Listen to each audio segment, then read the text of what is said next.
Hello. Hello team. Only me, David. How you going? So this is a quick video for you guys. Just as Kat was mentioning, if we miss the team huddle, or if there's not enough people, less than 4 people at the team huddle, then instead of running with just that few number, Kat has kindly offered to give whoever turns up, those 2 or 3 people, some individual one-on-one golden coaching, as it were, and then kindly give us the opportunity to take that information and create some of these wee training videos, which we can then use as practice to be able to transfer that information and share it with the team. So I listened through to Lisa's fantastic video, and she's already captured all of that information that I'm just going to quickly go over. Maybe I've got some slightly different perspectives, but I thought also at the end I would also convey some of the information that I got at a fabulous call that I had this morning. I think Kat may have been in that as well. There's a competition that called the Powerhouse Project that we have joined in order to be able to possibly qualify to get $20,000 worth of tip-top brilliant coaching. And the first day of that competition was this morning. And there was a call with a fantastic trainer called Tara, and I was scribbling away madly in my notebook. So there's a few golden tips which hopefully might be of use and of value to you guys. So I thought I'd throw those in at the end as well. But anyway, going back to the Huddle call and the information, the training that I got with that fabulous 20 minutes with Kat, I made some notes. So as Kat was saying, she's going to give us the opportunity for her downlines to actually make these training videos and share that with the group. And she suggested that when we go ahead and make our videos for posting, that we talk about our journey and we specifically share our vulnerability and be open and honest and relatable, because that for me has been kind of a sticking point, feeling that I have to be perfect and have to be aspirational rather than inspirational, which is probably not the most effective way, because people relate to our honesty, and the fact that I'm not, already 6A and earning heaps of money. In fact, haven't even made my first sale yet. To be able to convey that part of the journey would be more relatable to other people in my situation, because everybody, when they first come into the business, they're like me, they're like us. We haven't made any sales yet, and rather than pretend that we're already, whiz-bang, wheeler-dealer business people, it's much more appropriate and effective and congruent to actually just be vulnerable and open and honest about where we are. And a great phrase that the Kat gave me was, invite people to join you. Invite people to join you on the journey, because it's exciting.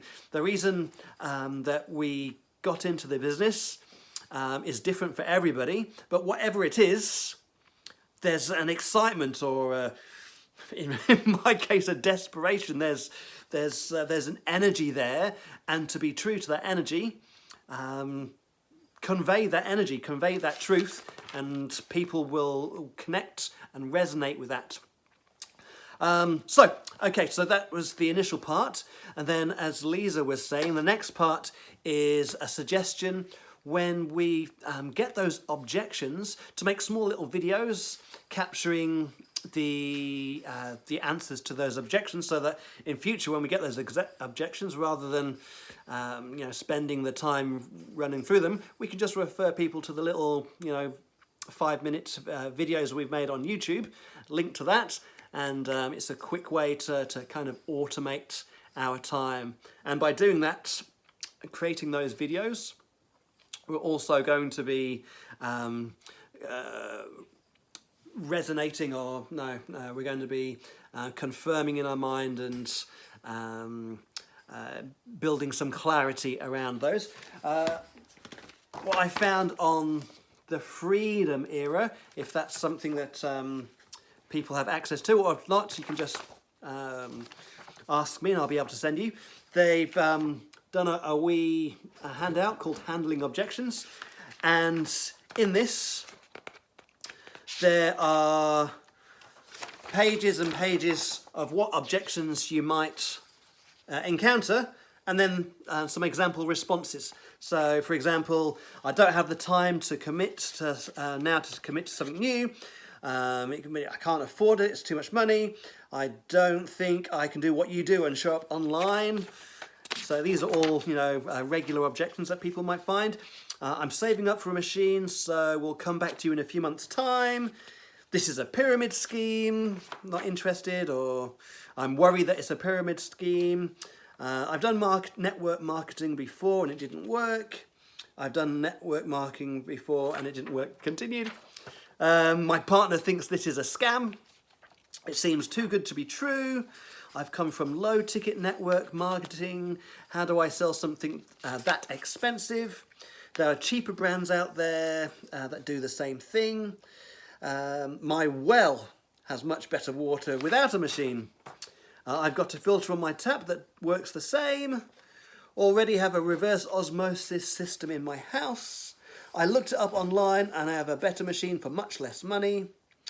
I want a filter, not an ionizer. And there's a few more pages. So if you're interested in getting some more information about some common objections that you might encounter, and you want to get a head start on those and make some videos explaining the responses to those, then if you don't have access to the freedom area, let me know and I can send you that.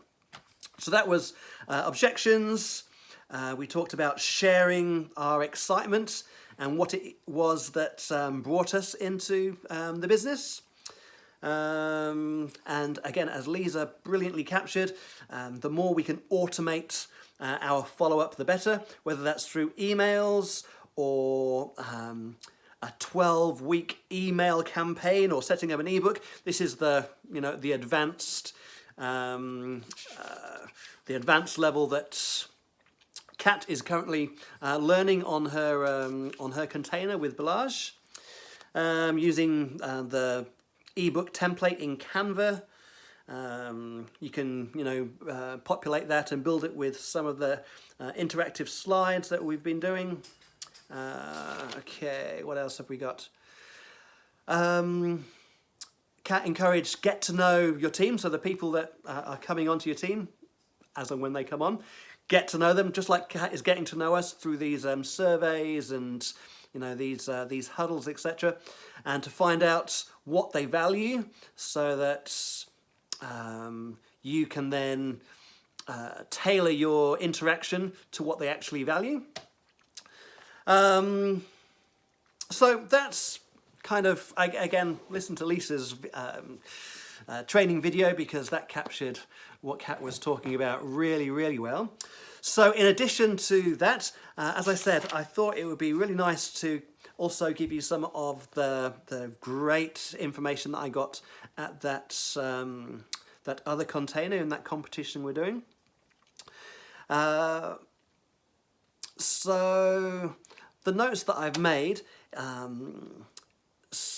show or remind me that within us we all have a seed, and we have what we need. We know what we want to do. We know where we want to go, and that information, that energy, that vision is in us like a seed. And what we need to do for ourselves is water and warmth and nurturing ourselves, so that that seed that we've got, that energy and that vision, that truth, that power that we've got within us, we need to somehow nurture that so it starts to bloom and blossom and grow.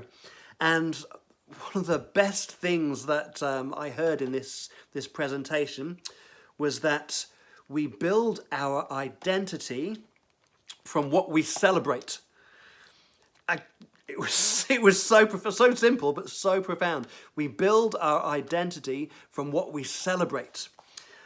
So the suggestion was for the next 10 days, this lady, Tara, she does it monthly now, but for the next 10 days, every day, write down and capture and celebrate any little progress that you make, whatever it may be, as simple as making your bed.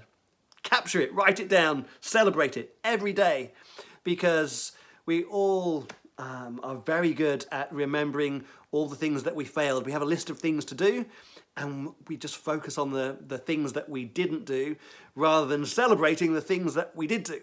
So whatever we do, capture it, celebrate it, because we build our identity from what we celebrate. Just say that again. We build our identity from what we celebrate. So celebrate whatever it is. I had a beautiful conversation today with Sai, and we were trying to start our podcast. We had some technical gremlins and we couldn't record any of it. But still, celebrated the fantastic. We were at it for 3 hours trying to get this thing working, but it didn't work. But anyway, celebrating new friends and building our understanding of how we can even convey our excitement and convey the value that we get from this business in linking us together, and how it encourages us to be ourselves, and in doing so we're building our business. We're just building up. We love guitars, and we had our guitars, and we were having a bit of a discussion about Stairway to Heaven, and we're going to build weekly chats about our favourite tracks and our favourite influences. And in doing that, and publishing that, and promoting that, we're building a business. How cool is that? That's fantastic. Okay, some more absolute golden learnings from that session. Transformation does not tolerate mediocrity. So just trust your vision, guard your vision, and build it every day. Celebrate the tiny little steps building towards that vision. And if it's in you, it's for you. So we know what's in us. We know what we want to do. We know where we want to be. We know we're not there yet. So we can trust that seed, trust that vision, guard it, and if it's in you, it's for you. So if you find it in you, it's for you. Go for it. So more suggestions. Always be of service towards your vision. And if you think about your vision not as a desire, but as a responsibility. Like we have something to offer, and we found Enagic, we found Cat, we found this business because we've seen that it's an opportunity. It's an opportunity for us to follow our responsibility to be ourselves. So another brilliant blinding flash of the obvious, an epiphany is we're all overwhelmed, or many of us found our way here, and we all experience overwhelm. And overwhelm is divided into only two options. Overwhelm is either because we are A, underprepared, or B, undercommitted. How profound is that? we're either underprepared or we're undercommitted. So if we're underprepared, we can prepare. We can just follow those small steps, capture our identity by what we celebrate. So every day, capture what we've done, any little progress, and notice what we need to prepare and prepare. Or we're undercommitted. So that's kind of where I've been sitting, is that I've been sitting in procrastination because that overwhelm is because I'm undercommitted. So now's the perfect time to throw myself in.